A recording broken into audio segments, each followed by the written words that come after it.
اسلامی السلام علیکم ورحمۃ اللہ وبرکاتہ۔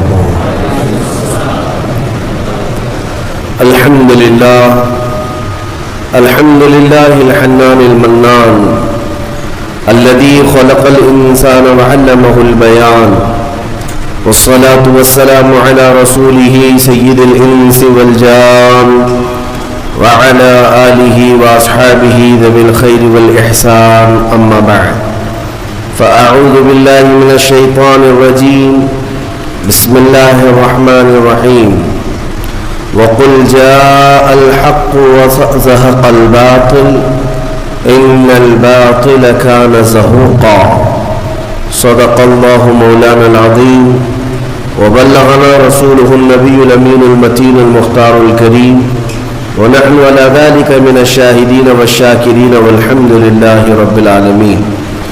بارگاہ رسالت معاب صلی اللہ تعالی علیہ وسلم میں درود پاک کا ہدیہ پیش کریں۔ اللہم صلی علی سیدنا و مولانا محمد معدن الجود والکرم وآلہ واصحابہ الکرام ابنہ الکریم وبارک وسلم صلاة دائمة سرمدا ابدا۔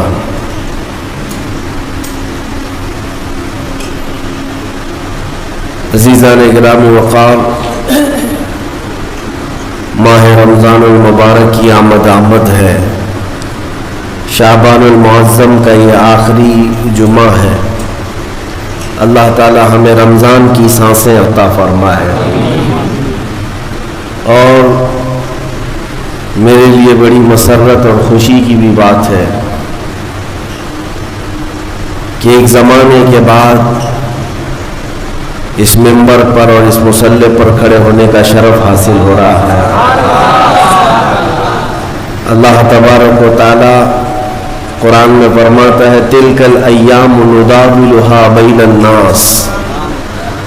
قرآن میں رب تعالیٰ فرماتا ہے کچھ دن ایسے ہوتے ہیں جو ہم لوگوں کے درمیان پھیر دیا کرتے ہیں۔ لوگوں کے درمیان دنوں کا پھیر دینا یہ اللہ تعالیٰ کی شان ہے، اور مسجد کی رونق، مسجد کی برکت، مسجد کی صورت آج تک اسی طرح برقرار ہے۔ ظاہر سی بات ہے کہ یہ اللہ تبارک و تعالیٰ کی عبادتوں سے معمول، بس فرق یہ ہو سکتا ہے کہ کچھ بچے جوان ہو گئے ہیں اور کچھ جوان بوڑھے ہو گئے ہیں۔ فرق صرف اتنا ہی ہے، باقی دین اسلام کا نظام کل جیسا تھا ویسا آج بھی ہے۔ اللہ کا میں بے پناہ شکر ادا کرتا ہوں کہ محبتوں کے اس میدان میں، محبتوں کے اس محلے میں دوبارہ میری آمد سب کے لیے مبارک ہو۔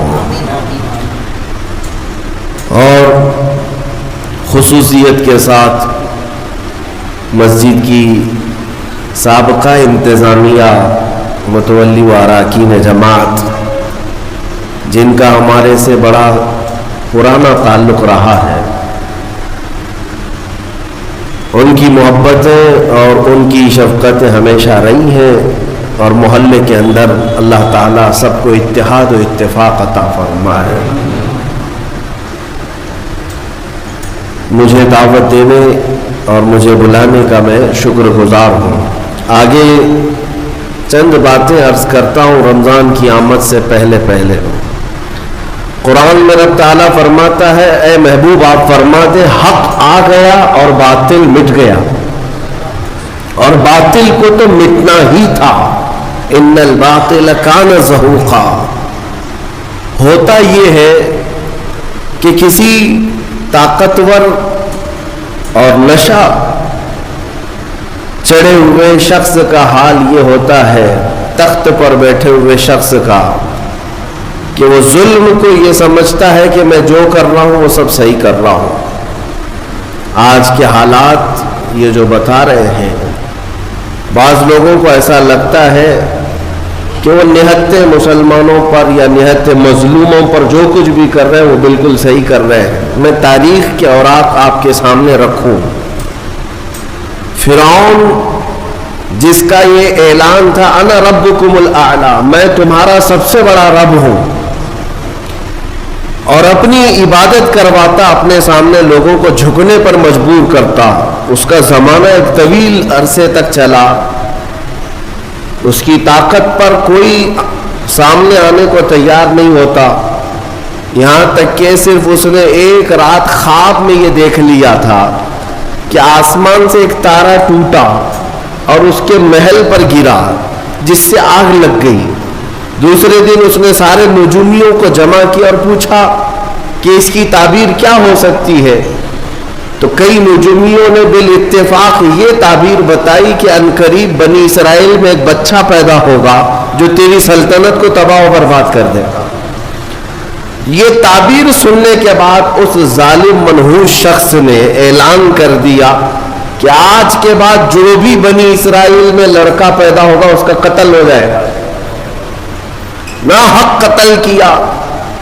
اور اللہ تعالیٰ نے قرآن میں فرمایا یذبحون ابناءہم ویستحیون نساءہم، لڑکیوں کو زندہ چھوڑ دیا جاتا تھا اور لڑکوں کو مار دیا جاتا تھا. 1 سال کے اندر فرعون نے 12,000 بچوں کا قتل کیا، اس خوف سے کہ کوئی بچہ ایسا نہ پیدا ہو جائے جو میری سلطنت کو ہلا دے.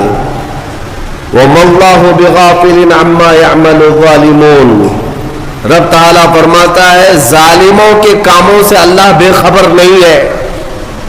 وَمَكَرُوا وَمَكَرَ اللَّهُ وَاللَّهُ خَيْرُ الْمَاكِرِينَ، لوگ جو ہے دھوکے کے پلاننگ بناتے ہیں اور اللہ خفیہ تدبیر کرتا ہے، اور اللہ کی خفیہ تدبیر سب سے بھاری ہوتی ہے. یہاں تک کہ 12,000 بچوں کا قتل صرف اس ڈر سے کیا گیا کوئی بچہ ایسا نہ آ جائے جو میری سلطنت کو ہلا دے. دوسرے سال اور زیادہ کر دیا گیا. یہ بچوں کا قتل ہوتا رہا، قتل ہوتا رہا. ظلم کی ایک بڑی داستان اس نے لکھ دی، لیکن کیا وہ اپنی سلطنت بچا سکا؟ قادر مطلق کے فیصلوں پر قربان جائیں. جس بچے سے اسے خوف تھا کہ وہ میری سلطنت کو تباہ و برباد کر دے گا، وہ کوئی اور نہیں، وہ موسیٰ علیہ السلام کی شکل میں پیدا ہوئے. اور پیدا ہونے کے بعد بھی شان سے کہ اللہ تعالیٰ نے ان کی ماں کو حکم دیا کہ تم اپنے بچے کو ایک صندوق میں رکھ کر کے دریا میں بہا دو. بھلا ایک ماں پیدا ہوتے ہی اپنے بچے کو سمندر کی لہروں میں بہا دے گی؟ لیکن رب تعالیٰ فرماتا ہے وَرَبَطْنَا عَلَىٰ قَلْبِهَا، ہم نے ان کے دل کو مضبوط کیا. موسیٰ کی ماں کو انہوں نے موسیٰ علیہ السلام کو ایک صندوق میں رکھ کر کے دریا میں بہا دیا، اور وہ صندوق سیدھے فرعون کے باغیچے پر جا کر لگا. فرعون کی اولاد نہیں تھی، اس کی بیوی آئی، دیکھا خوبصورت بچہ ہے، اٹھا لیا، بیٹا بنا لیا. قرآن پاک میں موجود ہے سب. بیوی لے کر کے آئی فرعون کی اور کہا کہ ہم اس کو بیٹا کیوں نہ بنا لیں. فرعون نے کہا کہیں یہ بچہ تو نہیں ہے جو میری سلطنت کو ہلاک کر دے گا.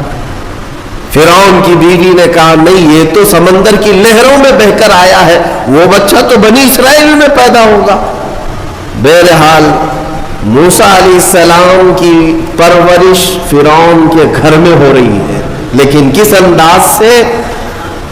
جب فرعون نے یہ اعلان کیا کہ بادشاہ نے اپنا ایک بیٹا بنا لیا ہے اور شاہی انداز میں اس کی تربیت ہوگی، اسے دودھ پلانے کے لیے دایاں آئے. کمال ہے، 100 سے زیادہ دایاں آئی، لیکن موسیٰ علیہ السلام نے کسی کا دودھ نہیں پیا. ان کی بہن وہاں موجود تھی، یہ سب معاملہ دیکھ رہی تھی. انہوں نے کہا فرعون کی بیوی سے کہ میں ایک دایا جانتی ہوں جو سب بچے اس کا دودھ پی لیتے ہیں. کہا بلا لاؤ. وہ دوڑ کر گئی، اپنی ماں کو لے آئی. موسیٰ علیہ السلام 1 دن کے بچے ہیں، 1 دن کے، اور ان کی ماں واپس فرعون کے محل میں آئی. جب انہوں نے دودھ پلایا تو موسیٰ علیہ السلام دودھ پینے لگ گئے. فرعون نے بہت عالی تنخواہ کے ساتھ، بڑے معاوضے کے ساتھ موسیٰ علیہ السلام کی ماں کو اپنے گھر میں رکھا، شاہی دایا بن کر. یہ نظام قدرت ہے میرے مومنو، یہ اللہ تعالیٰ کے فیصلے ہیں. جب وہ کسی طاقت کے نشے کو چور چور کرنا چاہتا ہے تو اسی کے گھر میں اپنے کمال کی چیزیں پرورش بھی دیتا ہے. موسیٰ علیہ السلام جوان ہوئے اسی کے گھر میں, لیکن اس کے بعد پھر جب جوانی کے بعد آپ کو نبوت کے اعلان کا حکم ہوا, پھر فرعون سے جو مقابلہ ہوا تاریخ شاہد ہے. موسیٰ علیہ السلام کا مقابلہ نہ وہ جادو سے کر سکا, نہ طاقت سے کر سکا, نہ فوج سے کر سکا. ایک وقت ایسا آیا کہ 1,00,000 فوج کو لے کر موسیٰ علیہ السلام کے پیچھے لگا. موسیٰ علیہ السلام سمندر میں راستہ پیدا کرتے ہوئے نکل گئے. فرعون جب ان راستوں پر آیا, رب تعالیٰ فرماتا ہے ہم نے سمندر کو حکم دیا جیسا تھا تو ویسا مل جا. سمندر کی لہروں نے آپس میں ایک دوسرے کو ملایا.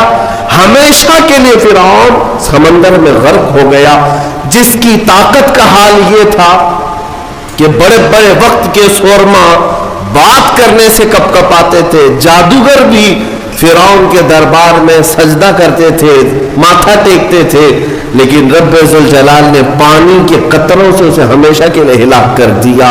نمرود کی طاقت جس کے متعلق روایات ہے 1,000 لوگوں سے وہ تنہا لڑ سکتا تھا, 1,000 لوگوں سے تنہا لڑ سکتا تھا نمرود, لیکن رب ذوالجلال نے ایک لنگڑے مچھر سے اسے ہلاک و برباد کیا.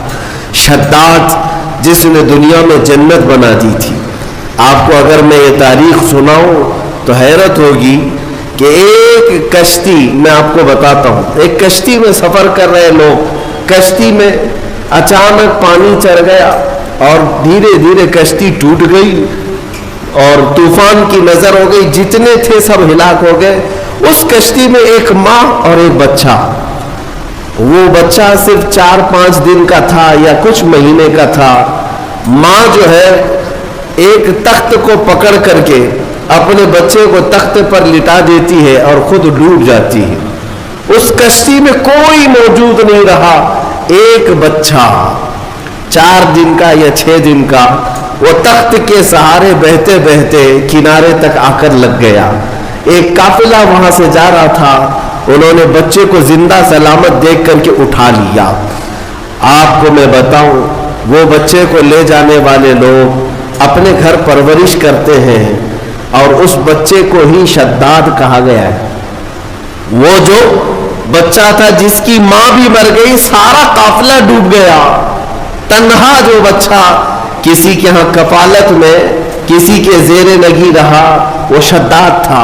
اور جب وہ تھوڑا سا جوان ہوا, اس نے ایک فقیر کو دیکھا یا کچھ فقیروں کو دیکھا, ان کی جھولیوں سے کچھ چیز گر گئی, وہ سرمہ دانی تھی یا کچھ تھی. روایات یہ بتاتی ہیں کہ شداد اس سرمہ دانی کو اٹھایا اور اپنی آنکھوں میں لگایا تو اسے زمین کے خزانے سب دکھنے لگ گئے, کہاں کتنا سونا ہے. وہ اس طرح سے کھودتا تھا اور سونے کا مالک بنتا چلا گیا. اتنا بنا کہ وقت میں اس سے زیادہ مال کسی کے پاس نہیں تھا. پھر اس نے ایک بار اعلان یہ کر دیا کہ اب میں جو ہے سارے دنیا کو پال سکتا ہوں. اس وقت ایک درویش نے آ کر کے اس سے کہا کہ شداد تو اپنے مال سے زکوٰۃ بھی ادا کیا کر, فقراء و مساکین کو بھی دیا کر, اللہ تعالیٰ تجھے جنت عطا کرے گا. اس نے کہا کون سی جنت ہے, جنت کیا ہوتی ہے؟ کہا جنت عالی شان ہے, رب تعالیٰ کی بنائی ہوئی, جس کی ایک اینٹ سونے کی تو ایک اینٹ چاندی کی, زمین زعفران سے بچھی ہوئی, بہت خوبصورت جنت کا نظارہ ہے. اگر تو خیرات کرے تو اللہ تجھے وہ بھی عطا کرے. اس نے کہا مار کر کے, ٹھٹا مار کر کے کہا ہے ایسی بھی کوئی جنت ہوتی ہے؟ اس سے بہتر جنت تو میں دنیا میں بنا دوں گا. تم اس جنت کی لالچ مجھے دے رہے ہو, اتنا مال تو میرے پاس ہے کہ میں خود بنا لوں جنت. اور اس نے آرڈر دیا اور عدن ایک علاقہ ہے وہاں پر جنت بنانے کا حکم دیا. موسم ڈھونڈا گیا, ٹھنڈا موسم ہو, باغیچے لگائے گئے, دریا اس کے اندر نہریں بہائی گئی اور پھر سونے اور چاندی کی اینٹوں سے محلات تعمیر کیے گئے. برسوں لگ گئے اس جنت کو بنانے کے لیے. پھر وہ وقت آیا کہ جب شداد اس کی اوپننگ کے لیے اپنے گھر سے نکلا, اپنے گھوڑے پر سوار ہو کر طاقت کا نشہ، دولت کا نشہ، غرور کہاں لے جا رہا ہے؟ دنیا میں جنت بنایا ہے، گھوڑے پر بیٹھ کر کے جب اپنی بنائی ہوئی ہاتھوں کی جنت کو افتتاح کے لیے پہنچا، دروازے پر پہنچا نہیں تھا کہ گھوڑا ٹھوکر کھا کر گرا، اور شداد نیچے جیسے ہی گرا چوٹ لگی اور وہی اس کا دم نکل گیا، نہ اپنی جنت میں قدم رکھ سکا۔ اسی کو ارم کہا جاتا ہے۔ ارم جو ہے فارسی لفظ ہے، وہ شداد کی بنائی ہوئی جنت کو کہا جاتا تھا۔ عزیزان گرامی وقار، ملک الموت اسرائیل علیہ الصلوۃ والتسلیم سے میرے آقا صلی اللہ تعالی علیہ وسلم نے سوال فرمایا تھا کہ اے اسرائیل، کیا کہ میں روح نکالنے کے درمیان کبھی ایسا لگا ہے کہ اس کی روح اچانک اس وقت میں نکالی جائے؟ تو حضرت اسرائیل علیہ السلام نے جواباً یہی دو باتیں کہی تھی۔ ایک وہ وقت تھا جب پوری کشتی ڈوب گئی تھی اور ایک بچہ تخت پر لیٹا جا رہا ہے اور مجھے حکم ہو رہا ہے کہ اس کی ماں کی روح قبض کرو۔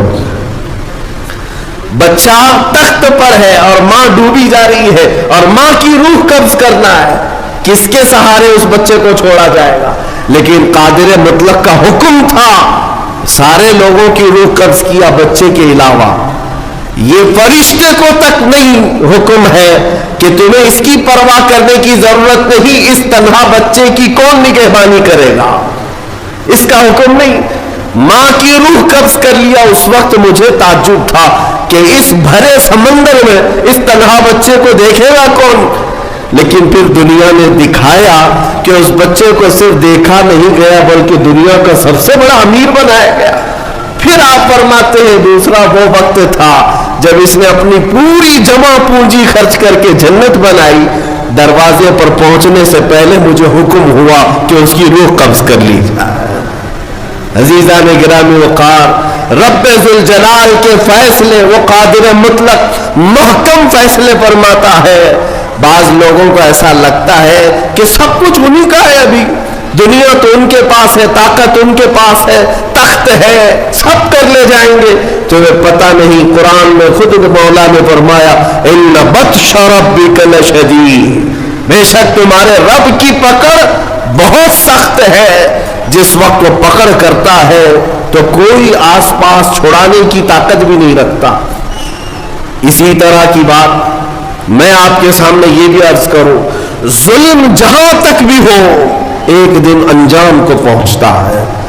قرآن میں رب تعالیٰ فرماتا انما یؤخرہم لیوم، ہم ظالموں کو تھوڑی ڈھیل اس لیے دیتے ہیں تاکہ ساری نگاہیں ان کا انجام دیکھ سکیں۔ ظالموں کو اگر ڈھیل ملتی ہے، ظلم کرنے کے لیے انہیں آزادی ملتی ہے، تو اس کا مطلب یہ نہیں ہے کہ وہ جو کر رہے ہیں اچھا کر رہے ہیں، بلکہ یہ ڈھیل ان کے عذابات میں اضافہ کرتی ہے، ان کے پکڑ کی راہیں اور ہموار کرتی ہیں۔ آپ کو میں یہ بات بتا دوں کہ تاریخ میں ایک ایسا بھی نام آتا ہے جس کو ذکر کرتے ہوئے آج بھی لوگ ظلم کی آہٹ کو محسوس کرتے ہیں، وہ چنگیز کا نام ہے۔ ہلاکو چنگیز، یہ وہ لوگ ہیں جنہوں نے کھوپڑیوں سے مینار تعمیر کر دیے تھے۔ ہاں، انسانوں کی کھوپڑیاں ان کے لیے کوئی اہمیت نہیں رکھتی تھی، بلکہ آج ایک جانور کو بھی مارنے سے آپ کے دل میں درد ہوگا، لیکن ان ظالموں نے انسانوں کی لاشیں بے حساب لگا کر رکھی تھی۔ بغداد کے دریائے دجلہ کو جنہوں نے خون سے لال کر دیا تھا، رحم نام کی کوئی چیز ہی نہیں تھی۔ چنگیز نے لاکھوں انسانوں کا قتل کیا، لیکن ایک وقت ایسا بھی آیا اس نے کئی علماء کو، بزرگوں کو قید کیا، قطار میں لگا دیا۔ یہ آخری وقت ہے۔ چنگیز کا دبدبہ اتنا تھا کہ وہ تقریباً آدھی دنیا کو فتح کرنے کے لیے چل پڑا تھا، آدھی دنیا، اور کوئی بادشاہ اس سے لڑائی کا سامنا نہیں کر پاتا۔ ایک وقت وہ آیا، 300 کے قریب علماء یا بزرگوں کو اس نے قید کیا، قطار میں لگایا اور جلاد کو بلایا۔ سب قطار میں، پہلی صف ہے، دوسری صف ہے، تیسری صف ہے۔ تو تو اس میں لائن سے قتل کرنے کا حکم تھا. تلوار اٹھاتا جلاد اور گردنیں مارتا چلا جاتا. ایسے لگتا جیسے یہ پلاسٹک کی یا کھلونے کی گردنیں اڑا رہے ہوں. انسانوں کے ساتھ اس طرح کھیلتے تھے. وہ گھوڑے پر بیٹھے اپنے کھلونے سے کھیلتا رہتا اور جلاد کو حکم دیتا اتنی گردنیں آج اڑا دو, اتنی گردنیں اڑا دو. جلاد جب گردنیں اڑا رہا تھا 3 صفیں لگی ہوئی تھی. پہلی صف میں ایک بوڑھے شخص تھے, عمر دراز تھے. جب وہ پہلی صف کا قتل شروع ہوا تو جلدی سے دوسری صف میں آ گئے, پیچھے ہٹ کر کے دوسری صف میں کھڑے ہو گئے. وہ جلاد بھی دیکھ رہا تھا, چنگیز بھی دیکھ رہا تھا. پہلی صف پوری قتل ہو گئی, دوسری صف کا نمبر آیا. جب دوسری صف قتل ہو رہی تھی تو وہ بوڑھے میاں تیسری صف میں چلے گئے. ہوتا ہے کہ جتنا بچ سکے بچ لے, اور تدبیر کا حکم بھی ہے اللہ کی طرف سے. تیسری صف میں گئے تو 3 ہی تھی وہاں پر. چنگیز زور سے کہا مارا. دوسری صف پوری جب قتل ہو گئی کہا کہ او بوڑھے, بس آخری تھی, اس کے بعد کہاں جائے گا, اب کون بچائے گا. اس بوڑھے میاں نے زور سے کہا اب بھی اللہ ہے, اس کے بعد بھی اللہ ہے, یہ نہیں ہے کہ زندگی ختم ہو گئی. اس نے غصے کے مارے جلاد سے کہا کہ تیسری صف کو فوراً آن کی آن میں قتل کرو. لیکن تیسری صف کا قتل ابھی شروع ہی ہوا تھا کہ چنگیز کا گھوڑا اچانک بدک گیا. اس کا کھلونا ہاتھ سے گر گیا. جس چیز سے وہ کھیل رہا تھا گھوڑے پر بیٹھ کر, اچانک وہ کھلونا اٹھانے کے لیے جھکا تو گھوڑا اتنی تیز دوڑا, اتنی تیز کہ اسے سنبھلنے کا موقع نہ دیا. اور گھوڑا ایسا سرکش ہوا کہ چنگیز کو سر سمیت دوڑاتا ہوا, کئی پتھروں سے ٹکراتا ہوا دوڑتا دوڑتا رہ گیا. ساری فوج بے قرار ہے کہ بادشاہ کے ساتھ گھوڑا سر پر دوڑ رہا ہے. سب اسے بچانے کے چکر میں دوڑ پڑے. جلاد ہو کہ سپاہی ہو کہ وزیر ہو, گھوڑا کسی کے قابو میں نہیں آتا. جب مولا تعالیٰ تدبیر فرماتا ہے تو وہ کس کے قابو میں آئے. اتنا دوڑایا کہ اس کا بھیجا باہر نکل آیا. چنگیز کا سر ٹکراتے ٹکراتے بھیجا باہر آ گیا. جب تک وہ دم نہ توڑ دیا گھوڑا کسی کے ہاتھ میں نہیں آیا. اور اس کے بعد لوگوں نے قابو میں کیا, دیکھا تب تک تو اس کا خاتمہ ہو چکا تھا. اس بوڑھے میاں نے کہا میں نے سچ کہا تھا, اللہ اب بھی ہے. میرے عزیزوں, رب ذوالجلال قرآن پاک میں یہ ارشاد فرماتا ہے وَكَانَ حَقًّا عَلَيْنَا نَصْرُ الْمُؤْمِنِينَ, ہم نے اپنے اوپر لازم کیا ہے کہ مومنوں کی مدد کریں. لیکن مومن بے قرار ہے, انہیں ایسا لگتا ہے کہ اب مدد آئے گی نہیں. کیوں نہیں آئے گی؟ آزمائے جاؤ گے, آزمائے جاؤ گے, مشکلوں سے گزارے جاؤ گے. ایک آیت میں تمہارے سامنے پڑھتا ہوں, رب تعالیٰ فرماتا ہے ام حسبتم ان تدخلوا الجنہ, کیا تم یہ سوچ کر بیٹھے ہو کہ سیدھے جنت میں چلے جاؤ گے.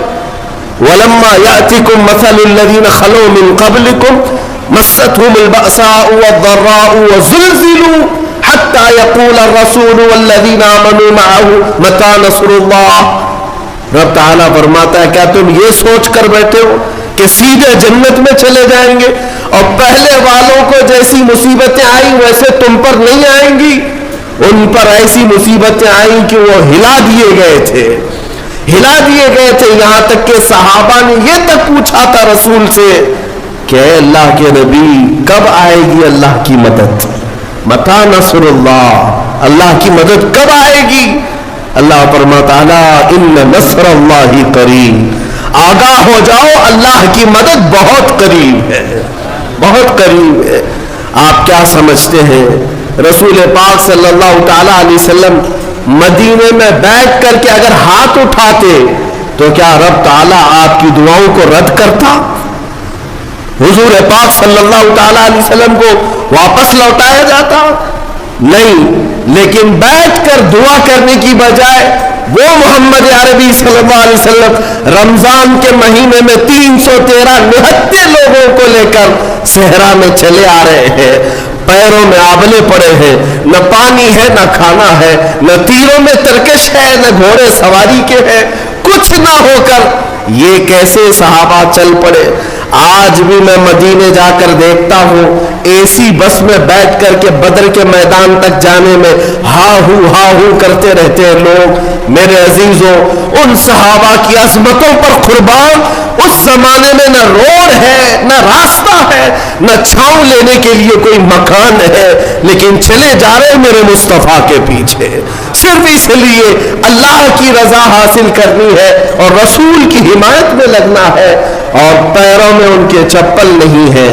آج اگر آپ عرب کی سرزمین پر تپتے ہوئے صحرا میں ایک منٹ کے لیے میں کہتا ہوں ننگے پیر کھڑے ہو جاؤ، پھر بتانا تمہارے تلوے نہ جلے تو مجھ سے کہنا، تلوے جل جائیں۔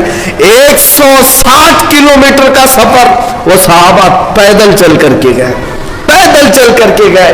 جب بدر کی وادی میں پہنچے ان کے پاس کیا تھا؟ صحابہ کہتے ہیں ہمارے پاس جو تلواریں تھی اس سے سبزی بھی نہیں کٹتی تھی، کنڈ تھی، مڑی ہوئی تھی، زنگ لگا ہوا تھا، لیکن توکل اللہ کی ذات پر تھا۔ صحابہ میں کچھ وہ ہے حضرت عکاشہ، وہ کہتے میرے پاس تو کچھ نہیں تھا، میں تو کھجور کے تنے کی لکڑی لے آیا تھا جنگلوں میں اترنے کے لیے۔ جہاں تلواریں سنسنا رہی ہو وہاں ایک صحابی کھجور کا سوکھا ہوا تنا لے کر کے آئے، یہ توکل بتاتا ہے کہ اللہ ہمارے ساتھ ہے۔ عزیزان گرامی وقار، یہ سارے میدان میں اتر جانے کے بعد پھر میرے آقا دعا کرتے ہیں، اے مولا ہم نے جو اپنی طاقت میں تھا وہ سب میدان میں اتار دیا، اب اگر تیری مدد نہ آئے گی تو پھر اس زمین پر سجدہ کون کرے گا، اس زمین پر عبادت کون کرے گا؟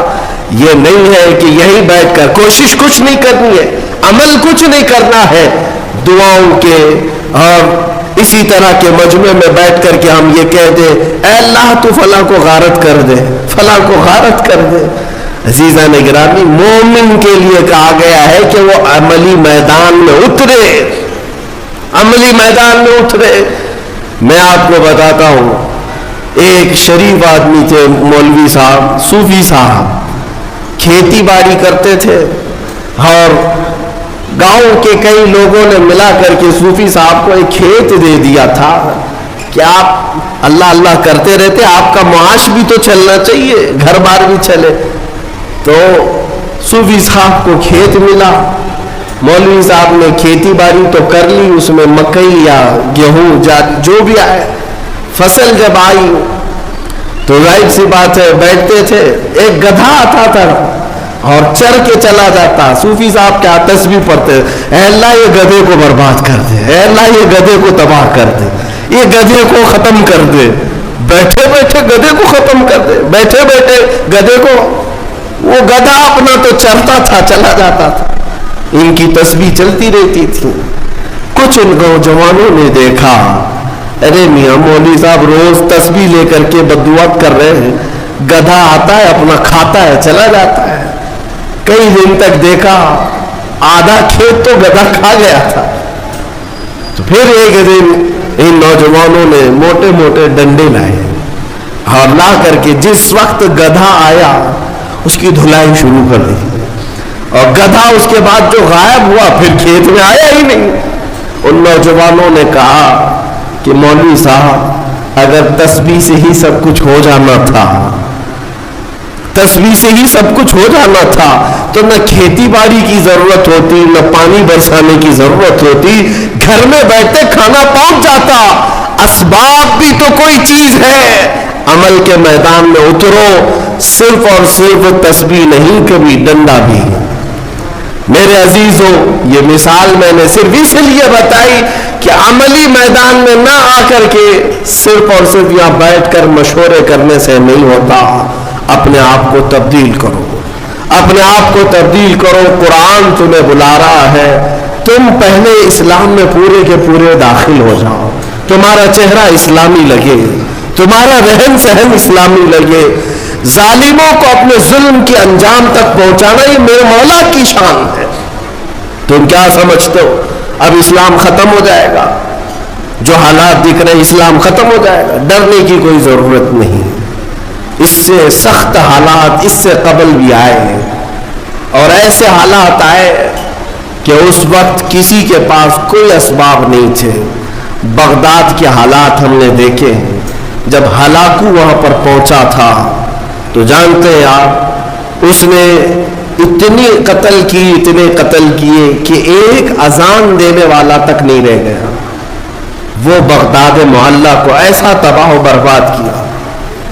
اس زمانے میں کچھ علماء کو قید کر کے لایا، اور جانتے ہیں دربار میں مزہ لینے کے لیے اس تاتاری بادشاہ نے ایک عیسائی پادری کو بلایا اور کہا کہ ان کے نبی کی شان میں گالیاں دیں۔ وہ گالیاں دینے لگا۔ بھرے دربار میں جو مسلمان قیدی تھے، علماء تھے، ان کے ہاتھ زنجیروں سے پیچھے بندھے تھے، وہ زمین پر اوندھے منہ لیٹے تھے، گالیاں دی جا رہی تھی رسول پاک کی شان میں۔ کون ہے وہاں پر جواب دینے والا؟ بغداد کو تو قتل کر دیا گیا، جو بچے ہیں ان کو قید کر کے زمین پر ڈالا گیا۔ کون ہے بتاؤ؟ اسلام کی اس نیا کو لے کر کون چلے گا؟ ان ظالموں کی ہرزہ سرائی کے خلاف کون بولے گا؟ کوئی نہیں تھا، میدان میں کوئی تھا ہی نہیں۔ لیکن رب ذوالجلال کے فیصلے الگ ہیں۔ اس دربار میں اسی بادشاہ کا پالا ہوا ایک کتا جو سونے کی زنجیر سے بندھا رہتا تھا، زنجیر توڑ کر کے آیا اور اس عیسائی پادری کے اوپر حملہ کیا، اور سارے لوگ حیرت میں رہ گئے۔ وہ کوئی پاگل کتا نہیں تھا، بادشاہ کا پالا ہوا تھا، ٹرینڈ تھا۔ حملہ کیا اور دم سدن میں اسے ختم کر دیا۔ اس وقت علماء جو قید تھے، مومنین قید تھے، اللہ کا شکر بجا لاتے ہوئے ان کی زبانوں سے یہ کلمہ نکلا، اے مولا تیرے فیصلے عجیب ہیں، جب تو دین کی حفاظت اور اپنے رسول کی عزت کی حفاظت کرنے پر آئے تو کتوں کو بھی تو محافظ بنا دیا کرتا ہے۔ کتے کے ذریعے سے بھی اللہ تعالیٰ یہ کام لیتا ہے۔ اس دربار میں ہیبت ایسی طاری تھی، ایسی ہیبت طاری تھی، آپ کو میں کیا بتاؤں، 500 سے زیادہ تتاری سپاہی ایمان لے آئے اسی مجمع، جس کو دیکھ کر کے اقبال نے کہا تھا حرم کو مل گئے پاسبان صنم خانے سے۔ اللہ تبارک و تعالیٰ کب حفاظت کے لیے کہاں سے چنتا ہے یہ اس کی مرضی ہے۔ آپ کیا سمجھتے سب ختم ہو جائے گا؟ میں کہتا ہوں ساری چیزوں پر دھیرے دھیرے تم جو کرنا چاہو کر لو، لیکن اسلام کی حفاظت اللہ نے اپنے ذمہ کرم پر لیا ہے۔ ہاں اگر ہم جیسوں کے حوالے ہوتا تو پتہ نہیں کیا ہو جاتا۔ قرآن کی حفاظت اللہ نے اپنے ذمہ پر لیا ہے۔ باقی دوسری چیزیں جیسے رد و بدل ہو گئی، نہ قرآن بدلے گا نہ اسلام بدلے گا، یہ صبح قیامت تک رہے گا، کیونکہ قرآن میں اللہ نے فرمایا یریدون لیطفئوا نور اللہ، لوگ اب چاہتے ہیں کہ اللہ کے نور کو اپنے منہ کے پھونکوں سے بجھا دے۔ یہ اللہ کا چراغ ہے جو صبح قیامت تک جلتا رہے گا۔ عزیزان گرامی، بات میں اتنی کرنا چاہتا ہوں کہ ظالم جتنا بھی ظلم کرے، ایک وقت ایسا آتا ہے جب رب کی پکڑ آئے گی، رب تعالیٰ کی پکڑ آئے گی۔ محمد عربی صلی اللہ تعالیٰ علیہ وسلم اس مکہ کی سرزمین پر آزمائے گئے جو آپ کا آبائی وطن تھا، جہاں میرے آقا پیدا ہوئے تھے۔ کیا آپ نے دیکھا رسول مکرم صلی اللہ تعالیٰ علیہ وسلم 13 سال تک آزمائے گئے، ان کے صحابہ کو شہید کیا گیا، ان کی صحابیات کو مارا گیا۔ حضرت سمیہ اسی مکہ میں شہید کی گئی، حضرت عمار بن یاسر، بلال حبشی، خبیب بن عدی، حضرت خباب بن الارت، یہ وہ لوگ ہیں جن کو پھانسیوں پر بھی چڑھائے، انگاروں پر لٹایا گیا، بہت ظلم دیا گیا۔ وہ وقت بھی آیا جب رسول پاک صلی اللہ تعالیٰ علیہ وسلم مکہ چھوڑ کر چلے گئے، لیکن کیا سب ختم ہو گیا؟ مکہ چھوڑ کر کے مدینہ طیبہ چلے گئے، سب ختم ہو گیا؟ نہیں، ایک وقت ایسا بھی آیا کہ حضور پاک صلی اللہ تعالی علیہ وسلم اپنے 1400 صحابہ کے ساتھ عمرہ کے لیے آئے تو ان ظالموں نے عمرہ تک نہیں کرنے دیا. ساری دنیا کے لیے کعبہ کھلا رہتا تھا لیکن رسول کے لیے کعبہ نہیں کھولا گیا, نہ ہی مکہ آنے کی اجازت دی گئی. یہ صلح حدیبیہ کا موقع تھا. میں اس کی تھوڑی سی ڈیٹیل آپ کو بتا دوں, حالات کب تبدیل ہوتے ہیں اندازہ بھی نہیں کر سکو گے. 1400 صحابہ تھے اور مکہ صرف 35 کلومیٹر باقی ہے.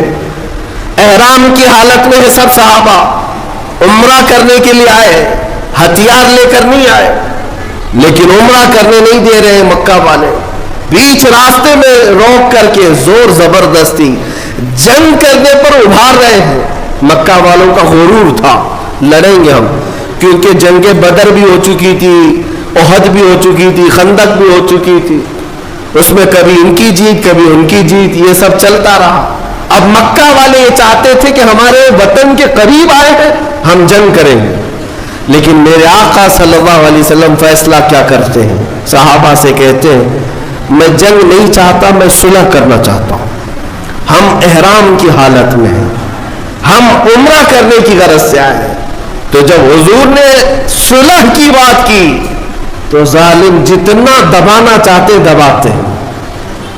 ان کی عادت ہے کہ اگر تم صلح کے لیے آؤ گے تو جتنا دبانا چاہتے دبا لیں گے. حضور کے پاس آ کر ایسی ایسی شرطیں رکھی جس کو بظاہر دیکھا جائے تو ایسا لگتا ہے ایک طرفہ ہے سب. کہنے لگے کہ اگر ہمارے مکہ سے مدینے کوئی آئے گا تو آپ اس کو واپس کریں گے, اور مدینے سے کوئی مکہ آئے گا تو ہم واپس نہیں کریں گے, سائن کرو اس پر. اور کئی ایسی چیزیں تھی کہ اگلے سال آپ آئیں گے بغیر ہتھیار کے آئیں گے, اور ہم جس کو پرمیشن دیں گے وہی عمرہ کرے گا. یہ سب چیزوں پر حضور پاک صلی اللہ علیہ وسلم سے صلح کرائی جا رہی. حضرت علی لکھ رہے تھے صلح نامہ. ان ظالموں نے اس بات پر بھی اعتراض کیا, محمد رسول اللہ جو لکھا ہوا تھا, حضور نے یہ لکھوایا تھا محمد رسول اللہ اور قریش کے رئیسوں کے درمیان یہ صلح ہو رہی ہے. انہوں نے کہا ہم آپ کو اللہ کا رسول نہیں مانتے, یہ لفظ ہٹا دیجیے, صلح نامے سے یہ لفظ ہٹا دیجیے. میرے آقا صلی اللہ علیہ وسلم نے حضرت علی سے کہا علی یہ بھی مٹا دو. لوگوں کو تو ایسا لگ رہا ہے نا دب کر صلح ہو رہی ہے, دب کر. حضرت علی قلم نیچے رکھ دی اور کھڑے ہو گئے, کہا یا رسول اللہ مجھ سے یہ نہیں ہو سکے گا, مجھ سے یہ نہیں ہو سکے گا کہ اللہ کے رسول کا نام میں یہاں سے مٹا دوں. خود رسول پاک صلی اللہ علیہ وسلم نے اپنے ہاتھوں سے مٹایا اور کہا کہ لکھو محمد ابن عبداللہ, عبداللہ کے بیٹے محمد اور قریش کے درمیان یہ صلح ہے. بہرحال صلح ہو گئی.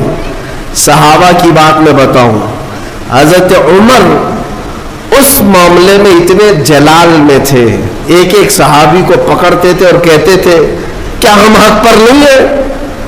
حضور کے پاس آئے اور کہا ہم حق پر نہیں ہیں, کیوں ان ظالموں سے ان چوروں سے دب کر کے ہم صلح کریں. ہم 313 تھے ان کے چھکے اڑائے تھے, آج ہم 1400 کی تعداد میں ہیں, آپ حکم دیں ہم جنگ کریں گے. میرے آقا فرماتے عمر میری نگاہیں جو دیکھ رہی وہ تم نہیں دیکھ, جنگ کی اجازت نہیں. حضرت عمر کو اس پر بھی صبر نہیں ہوا, پورے مجمع میں صحابہ کو جا جا کر کے ہلا رہے تھے. حضرت ابوبکر صدیق کے پاس آئے, انہیں پتا تھا حضرت ابوبکر صدیق کہیں گے تو حضور مان لیں گے. اس مجمع میں حضرت ابوبکر صدیق سے کہا ابوبکر دیکھو تو صحیح کیسے حالات آ گئے آج ہم پر, ان ظالموں ان کافروں کے درمیان ہم صلح کریں گے اور حضور پاک صلی اللہ علیہ وسلم کیوں ہماری بات نہیں مان رہے. لیکن صدیق اکبر کے ایمان کا معاملہ ہی الگ تھا.